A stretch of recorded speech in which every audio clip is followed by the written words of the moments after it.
Hello. तो आज की वीडियो में हम लोग बेसिकली जो हमारा इलेक्ट्रोकेमिस्ट्री का नेक्स्ट लेक्चर है, ठीक है, उसको देखेंगे।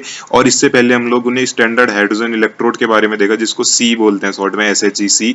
तो अगर हमारे पास अलग अलग टाइप के इलेक्ट्रोड है, जैसे मान लेते हैं यहाँ पर कुछ जिंक का इलेक्ट्रोड है। अब इसका इलेक्ट्रोड पोटेंशियल कितने हैं वो हमको कैसे पता चलेगा, इसका सेल पोटेंशियल कितने कैसे पता चलेगा, और इसका कॉपर का इलेक्ट्रोड पोटेंशियल कितना है वो कैसे पता चलेगा। उसके लिए हम लोगों ने स्टैंडर्ड हाइड्रोजन इलेक्ट्रोड का यूज करा, जो हम लोगों ने पिछले वीडियोज में देखा, ठीक है। तो आज की वीडियोज में हम लोग देखेंगे कि स्टैंडर्ड रिडक्शन पोटेंशियल क्या होता है और स्टैंडर्ड ऑक्सीडेशन पोटेंशियल क्या होता है, ठीक है। तो सबसे पहले तो देख लेते हैं कि इलेक्ट्रोड पोटेंशियल क्या होता है हमारा। जैसे देखो, ये जिंक का इलेक्ट्रोड है, तो जिंक के इलेक्ट्रोड में कुछ ना कुछ चार्ज आया होगा, ठीक है। तो जिंक के इलेक्ट्रोड में जो चार्ज है और जिंक का जो यहाँ पर को हम लोगों ने सॉल्यूशन लिया ZnSO4, उसके बीच में उसमें जो चार्ज है, ठीक है, जिंक के इलेक्ट्रोड में जो चार्ज है और जिंक के सॉल्यूशन में जो चार्ज है ZnSO4 में, उसके बीच में जो पोटेंशियल अराइज होगा उसी को क्या बोलेंगे हम लोग, इलेक्ट्रोड पोटेंशियल। इस वाले सेल के लिए और इस वाले हाफ सेल के लिए क्या बोलेंगे, कॉपर के इलेक्ट्रोड में जो चार्ज आया है और कॉपर के सॉल्यूशन में CuSO4 कॉपर सल्फेट सॉल्यूशन में जो चार्ज आया है, उनके बीच में जो अट्रैक्शन या पोटेंशियल क्रिएट हुआ है उसको क्या बोलेंगे हम लोग, उसका इलेक्ट्रोड पोटेंशियल। तो अब हमारे पास दो टाइप के इलेक्ट्रोड पोटेंशियल होते हैं, एक होता है ऑक्सीडेशन हाफ सेल पोटेंशियल, एक होता है रिडक्शन हाफ सेल पोटेंशियल। इस सेल के केस में क्या होगा, देखो एक बार इसको थोड़ा सा मैं छोटा कर देता हूँ डायग्राम को। तो देखो, इस सेल के केस में क्या होगा हमारा, ये वाला ऑक्सीडेशन हाफ सेल होगा और ये वाला रिडक्शन हाफ सेल। तो इसको क्या बोलेंगे हम लोग, ऑक्सीडेशन इलेक्ट्रोड पोटेंशियल इस वाले को, और इसको रिडक्शन इलेक्ट्रोड पोटेंशियल, ठीक है। तो अगर जिंक इस रॉड में, अगर किसी भी सेल की रॉड में, किसी भी जो हमारा सेल है उसकी रॉड में, ठीक है, इलेक्ट्रोकेमिकल सेल है या कोई भी अलग सेल है, उसकी रॉड में अगर हमारा नेगेटिव चार्ज अराइज होगा और उसके सॉल्यूशन में, उसके रिस्पेक्टिव सॉल्यूशन में हमारा पॉजिटिव चार्ज अराइज होगा, तो उसको क्या बोलेंगे हम लोग, ऑक्सीडेशन हाफ सेल या ऑक्सीडेशन इलेक्ट्रोड पोटेंशियल, ठीक है। लेकिन अगर उसी का उल्टा इलेक्ट्रोड में या मेटल की जो रॉड है उसमें क्या होगा, हमारा पॉजिटिव चार्ज होगा और सॉल्यूशन में क्या होगा, हमारा नेगेटिव चार्ज होगा, तो उसको क्या बोलेंगे हम लोग, रिडक्शन पोटेंशियल। तो देखो एक बार, जिंक की रॉड में हमको पता है नेगेटिव चार्ज आता है, कैसे आता है, Zn2 पॉजिटिव के आयन सॉल्यूशन में आते रहते हैं ऐसे करके। जिंक सॉलिड ये रॉड है, उसमें से दो इलेक्ट्रॉन निकल रहे हैं, Zn2 पॉजिटिव में आ रहे हैं। तो रॉड के जो इलेक्ट्रॉन है वो कहाँ है, रॉड में। तो इलेक्ट्रॉन में क्या होता है, नेगेटिव चार्ज, तो रॉड में क्या है, एक तरीके से हमारा नेगेटिव चार्ज।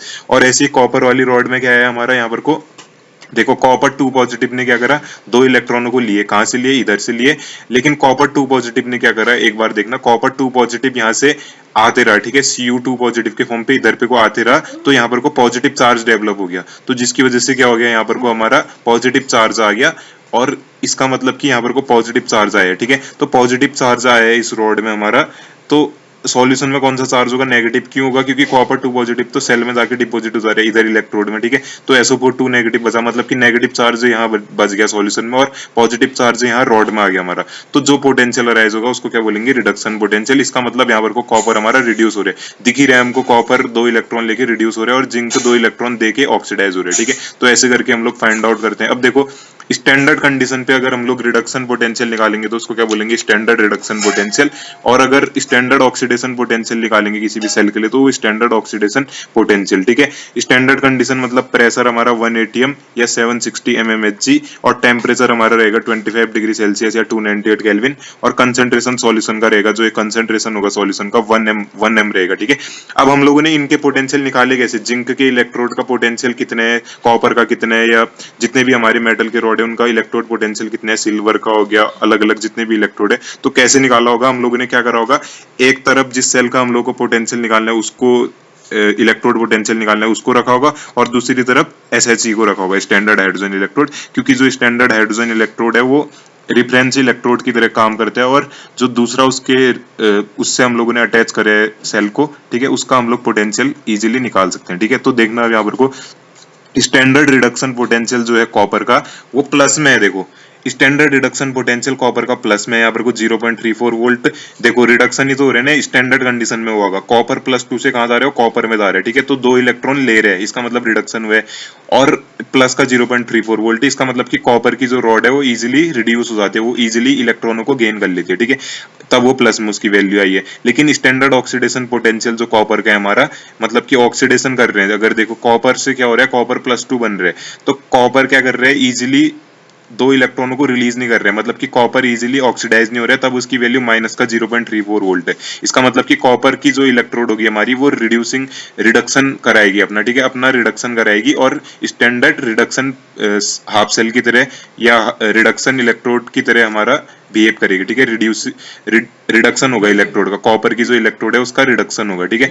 अब देखो जैसे जिंक का हमारा इलेक्ट्रोड है, ठीक है, जिंक का इलेक्ट्रोड है तो जिंक इजीली क्या हो जाता है, ऑक्सीडाइज हो जाता है, हमको पता है। तो जिंक को क्या कर रहे हैं यहाँ पर को रिड्यूस कर रहे हैं, देखो +2 से क्या जा रहे हो 0 जा रहे हैं, तो तब जाके उसकी वैल्यू क्या है, माइनस में यहाँ पर को, ठीक है, माइनस में उसकी वैल्यू।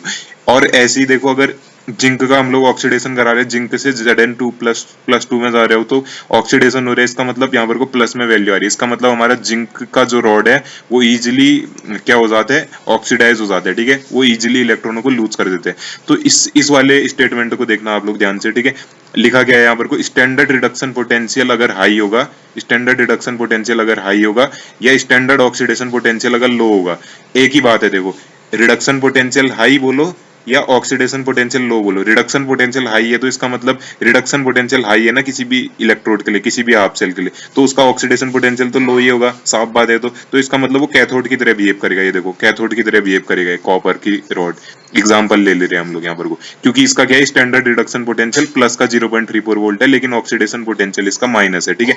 अब ऐसे ही उल्टा यहाँ पर को उसका अपोजिट केस देखना, स्टैंडर्ड ऑक्सीडेशन पोटेंशियल अगर हमारा हाई होगा लेकिन स्टैंडर्ड रिडक्शन पोटेंशियल अगर लो होगा, अगर स्टैंडर्ड ऑक्सीडेशन पोटेंशियल हाई है तो साफ बात है कि रिडक्शन पोटेंशियल लो होगा, तो वो एनोड की तरह बिहेव होगा। और आप लोगों को पता है कि एनोड में ऑक्सीडेशन होती है तो उसका मतलब ऑक्सीडेशन पोटेंशियल तो हाई होगा ही होगा उसका, और कैथोड में क्या होती है हमारी रिडक्शन होती है तो उसका रिडक्शन पोटेंशियल हाई होगा, ठीक है। तो ये मेन चीज थी हमारी। और सेल हम लोगों को देखा है इसका वर्किंग, ये जिंक की रॉड डिप होती है ZnSO4 में और कॉपर सल्फेट, कॉपर की रॉड होती है कॉपर सल्फेट में, ठीक है। अब सेल पोटेंशियल कैसे निकालते हैं, ठीक है, किसी भी इलेक्ट्रोकेमिकल सेल में हम लोग क्या करते हैं, अगर सम कर देते हैं दोनों हाफ सेल्स का, ठीक है, दोनों हाफ सेल्स की जो वैल्यूज होती है उनके इलेक्ट्रोड पोटेंशियल का अगर हम लोग सम कर देंगे, जो ऐसे समझ लो कि अगर हम लोग value of oxidation cell potential, oxidation half cell और रिडक्शन हाफ सेल को अगर प्लस कर देंगे उन दोनों की वैल्यूज, तो क्या निकल जाएगा हमारा सेल पोटेंशियल, ठीक है। देखो अगर हम लोग इससे देखना चाहें डायग्राम से, देखो अगर हम लोग क्या करते हैं, इस वाले हाफ सेल की जो वैल्यू आएगी, ऑक्सीडेशन हो रहा है तो यहाँ ऑक्सीडेशन हाफ सेल की जो वैल्यू आएगी यहाँ की वोल्टेज की, ठीक है, और यहाँ पर से कॉपर वाले की, दोनों को प्लस कर देंगे तो क्या आ जाएगा बोल रहे हैं, हमारा सेल का पोटेंशियल आ जाएगा, ठीक है। और ऐसे भी लिख सकते हैं इसको, ई सेल से दिखाएंगे इसको, ई सेल इलेक्ट्रोड पोटेंशियल मतलब सेल पोटेंशियल, ठीक है। तो सेल पोटेंशियल को ई सेल से डिनोट करते हैं। और देखो अगर हम लोग ई सेल की वैल्यू निकाल लेना सेल पोटेंशियल की, LHS और RHS को प्लस कर रहे हैं, तो देखो LHS हमारा लेफ्ट हैंड साइड जो सेल है उसको मान लो और राइट हैंड साइड जो सेल है उसको मान लो, ठीक है। लेफ्ट राइट यहाँ पर को देखेंगे हम लोग, ठीक है, ऐसे करके भी निकाल सकते हो या कैथोड या एनोड की बेसिस पे भी निकाल सकते हो, ठीक है। तो लेफ्ट हैंड साइड और राइट हैंड साइड के अगर सेल के पोटेंशियल को अगर हम लोग इलेक्ट्रोड जो उसका पोटेंशियल है उसको प्लस कर देंगे तो क्या आ जाएगा, हमारा सेल पोटेंशियल आ जाएगा, ठीक है। तो इजी वे में लेफ्ट हैंड साइड में हम लोग क्या बोल सकते हैं, electrode potential of oxidation half cell, ठीक है। अब लेफ्ट हैंड साइड में कौन सा ले रखे, ये देखो ऑक्सीडेशन वाला ले रखे बोल रहे, ठीक है। ऑक्सीडेशन हाफ सेल वाला कहाँ ले रखे, लेफ्ट हैंड साइड में, ठीक है। लेफ्ट हैंड साइड में कौन सा ले रखे, ये देखो इलेक्ट्रोड पोटेंशियल ले रखे किसका, ऑक्सीडेशन वाले हाफ सेल का। और राइट हैंड साइड में कौन सा लिया बोल रहे, रिडक्शन वाले हाफ सेल का। देखो राइट हैंड साइड में कौन सा लिया है, रिडक्शन हो रहा है जिसका, ठीक है। ये हम लोग कौन से सेल की बात कर रहे हैं अभी, इलेक्ट्रोकेमिकल सेल। बाकी सेलों में अलग चीज होगी, ठीक है, जो अलग सेल पढ़ोगे। और अगर इसी टाइप का सेल होगा जहां पर को ऑक्सीडेशन एनोड वाली तरफ हो रही है और रिडक्शन कैथोड वाली तरफ हो रही है, और लेफ्ट हैंड साइड एनोड है और राइट हैंड साइड कैथोड है, तो यही सेम फॉर्मूला लगेगा। लेकिन अगर थोड़ा डिफरेंस है तो फिर आपको चेंजेस करने पड़ेंगे, ठीक है। तो ई सेल की वैल्यू वैसी आ जाएगी, E LHS minus E RHS। LHS क्या हमारा electrode potential of oxidation half cell, RHS क्या हमारा electrode potential of reduction half cell, ठीक है।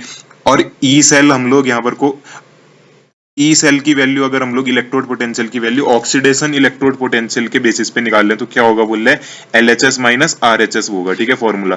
अगर इलेक्ट्रोड पोटेंशियल की, सेल पोटेंशियल की वैल्यू ई सेल्स, ये देखो सेल पोटेंशियल को ई सेल से हम लोग डिनोट कर रहे हैं ना, ई सेल से, ठीक है, ई फिर उसके बेस पे सेल, तो उसके लिए फॉर्मूला लगेगा ई LHS माइनस ई RHS, मतलब कि लेफ्ट हैंड साइड का जो हाफ सेल है उसकी वैल्यू और राइट हैंड साइड का जो हाफ सेल है उसकी वैल्यू, उन दोनों को माइनस करके लेफ्ट हैंड साइड वाले से राइट हैंड साइड को ई सेल की, सेल के पोटेंशियल की वैल्यू आ जाएगी। और वो भी किसके टर्म्स में, ऑक्सीडेशन इलेक्ट्रोड पोटेंशियल के टर्म में, ठीक है। दोनों का ऑक्सीडेशन इलेक्ट्रोड पोटेंशियल लेंगे हम लोग, ठीक है। अब देखो यहाँ पर को अगर ई सेल की वैल्यू हमारी किसके टर्म्स में, सेल पोटेंशियल की वैल्यू रिडक्शन हाफ सेल के पोटेंशियल में, रिडक्शन इलेक्ट्रोड पोटेंशियल के टर्म्स में, तो कौन सा फॉर्मूला हो जाएगा, उल्टा हो जाएगा बस उसका, ई आर एच एस में से ई एल एच एस को माइनस कर देंगे, मतलब कि राइट हैंड साइड वाले हाफ सेल में से लेफ्ट हैंड साइड वाले हाफ सेल को माइनस कर देंगे, ठीक है। अब देखो स्टैंडर्ड सेल पोटेंशियल क्या होता है हमारा, इसको क्या बोलते हैं, स्टैंडर्ड केस में जो सेल पोटेंशियल हम लोग निकालेंगे, जो सेल पोटेंशियल है हमारा, उसको अगर स्टैंडर्ड कंडीशन में निकालेंगे तो क्या हो जाएगा, स्टैंडर्ड सेल पोटेंशियल। बस कुछ नहीं करना है, स्टैंडर्ड की जगह ई नॉट लगा देने, देखो हर जगह ई नॉट आ जाएगा, जैसे जैसे ये कि हमारा ई नॉट एल एच एस हो जाएगा, स्टैंडर्ड इलेक्ट्रोड पोटेंशियल हो जाएगा, E naught R H S हो जाएगा, ई नॉट सेल हो जाएगा, तो स्टैंडर्ड कंडीशन हो जाएंगे, ठीक है। तो देखते हैं एक बार इलेक्ट्रोड पोटेंशियल जब हम निकालते हैं standard condition of temperature, pressure, concentration में, तो हम लोग उसको क्या बोल देते हैं, स्टैंडर्ड सेल पोटेंशियल बोल देते हैं। वो भी किसके लिए, बेसिकली इलेक्ट्रोकेमिकल सेल की बात कर रहे हैं, ठीक है, इलेक्ट्रोकेमिकल सेल की बात कर रहे हैं। टेम्परेचर हो सकता है 298 केल्विन, ठीक है, स्टैंडर्ड कंडीशन है। प्रेशर 1 बार, कंसंट्रेशन तो 1 m रहेगा। अब ई नॉट सेल की वैल्यू स्टैंडर्ड कंडीशन में क्या होगी, E naught L H S plus E naught R H S. अब E naught L H S क्या है, standard electrode potential of oxidation half cell, और E naught R H S क्या है हमारा, standard electrode potential of reduction half cell, ठीक है। अब देखो ई नॉट सेल की वैल्यू कैसे आएगी हमारी, स्टैंडर्ड इलेक्ट्रोड पोटेंशियल की वैल्यू ई naught L H S minus E naught R H S. अब ई नॉट सेल क्या है यहाँ पर को हमारा, स्टैंडर्ड ऑक्सीडेशन इलेक्ट्रोड पोटेंशियल के टर्म्स में ई नॉट सेल की वैल्यू है, तो ये वाला फॉर्मूला लगेगा E naught L H S minus E naught R H S, ठीक है। सेम ऊपर वाले की तरह बस थोड़ा सा ई नॉट कर देना, ठीक है। देखो E naught cell standard electrode potential कैसे निकालेंगे, अगर हम लोग रिडक्शन इलेक्ट्रोड पोटेंशियल के बेसिस पे निकालना है, तो ई नॉट सेल क्या हो जाएगा हमारा, in terms of standard reduction potential formula थोड़ा चेंज हो जाएगा, E naught R H S minus E naught L H S, ठीक है। तो देखो अगर समझ में नहीं आ रहा तो एग्जांपल से देखो, E not C you plus 2 और सी यू क्या है हमारा, ये क्या ले रखा है, इसका मतलब प्लस में इसकी वैल्यू, तो अभी मैंने थोड़ी देर पहले ऊपर बताया था, इसको मैं ऊपर ले जाता हूँ। देखो ये कहाँ गया कॉपर वाला हमारा, ये देखो कॉपर प्लस 2 से कॉपर वो अगर जा रहे हैं तो प्लस में अगर उसकी वैल्यू, तो रिडक्शन पोटेंशियल है उसका, ठीक है, प्लस में कॉपर वाले की। ऐसी हमारी पूरी इलेक्ट्रोकेमिकल सीरीज होती है हर के लिए। और माइनस 0.76 वोल्ट आ रहा है जिंक के लिए, तो रिडक्शन पोटेंशियल। तो इसका मतलब हम लोगों ने यहाँ पर को क्या ले रखे है, दोनों का क्या ले रखे हैं, यहाँ पर को हम लोगों ने रिडक्शन पोटेंशियल ले रखे हैं, ठीक है। तो देखो 0.34 वोल्ट है, देखो कैथोड हो गया इसका मतलब भी, ठीक है। इसका रिडक्शन हो रहा है ना Cu प्लस 2 से कॉपर, तो इजीली रिड्यूस हो जा रहा है, और इसका रिडक्शन पोटेंशियल हाई है, तो इसका मतलब वो कैथोड, ठीक है। लेकिन अगर रिडक्शन पोटेंशियल लो है तो माइनस का 0.76 वोल्ट, और क्या हो जाएगा, एनोड हो जाएगा हमारा, ठीक है। अब देखो ई नॉट सेल क्या हो जाएगा, इसकी वैल्यू हमारी E naught R H S minus E naught L H S, या ये फॉर्मूला भी लगा सकते हैं हम लोग, E naught cathode minus E naught anode, E naught anode, sorry, ठीक है। तो देखो हम लोग ये फॉर्मूला क्यों लगा रहे हैं, are H S minus L H S क्यों लगा रहे हैं, देखो अभी थोड़ी देर पहले पढ़ा था हम लोगों ने कि अगर हम लोग रिडक्शन के टर्म्स में अगर इलेक्ट्रोड, अब आ रहा होगा समझो, देखो रिडक्शन के टर्म्स में अगर हम लोग इलेक्ट्रोड पोटेंशियल निकाल लें, सेल का पोटेंशियल निकाल लें, तो क्या हो जाएगा formula, are H S minus L H S. और ये देखो रिडक्शन हो रहा है दोनों केस में, सी यू प्लस 2 से सी यू और जिंक प्लस 2 से जेड एन जा रहे हैं, तो देखो are H S minus L H S, या बोल दो कैथोड माइनस एनोड, क्योंकि राइट हैंड साइड हम लोगों ने कौन सा ले रखा है, कैथोड लिया, और लेफ्ट हैंड साइड कौन सा लिया, एनोड लिया। देखो एक बार थोड़ा सा मैं ऊपर ले जाता हूँ इसको, देखना अब, ठीक है। राइट हैंड साइड कौन सा लिया, कैथोड लिया है, यहाँ रिडक्शन हो रहा है, और लेफ्ट हैंड साइड कौन सा लिया है, एनोड लिया है, यहाँ पर को ऑक्सीडेशन हो रहा है, ठीक है। अब देखो अगली चीज हमारी, तो इसकी वैल्यू आ जाएगी हमारी, देखो 0.34 वोल्ट हम लोगों को पता थी, ई नॉट ये रिडक्शन कॉपर का हो रहा है, ठीक है, 0.34 वोल्ट प्लस ब्रैकेट में आ जाएगा इसके माइनस का 0.76 वोल्ट, ठीक है, माइनस का 0.76 वोल्ट, ठीक है। अच्छा यहाँ पर को थोड़ी सी गलत हो रही है, माइनस होगा, ठीक है, E naught cathode minus E naught anode कर रहे हैं, तो फॉर्मूला यहाँ भी माइनस हो गया, ठीक है। इसको चेंज कर लेना, माइनस माइनस, तब जाके प्लस हमारी वैल्यू आएगी 1.1 वोल्ट, ठीक है। यहाँ पर को मैंने प्लस लिख दिया। तो इतना आप लोगों को ये सब चीजें याद रखनी है, ताकि हम लोग किसी भी सेल का इलेक्ट्रोड पोटेंशियल निकाल सकें, ठीक है। तो थोड़ा ध्यान से इसको अगर आप लोग रिवाइज वगैरह करोगे तो आप लोगों को याद हो जाएगा, और आई होप कि आप लोगों को थोड़ा समझ में आया होगा, एग्जाम्पल से समझ में आ जाएगा, ठीक है। जब आप लोग इसको देखोगे, प्रैक्टिस करोगे, तो इलेक्ट्रोकेमिकल सीरीज देखोगे, तब समझ में आ जाएगा, ठीक है। Thank you.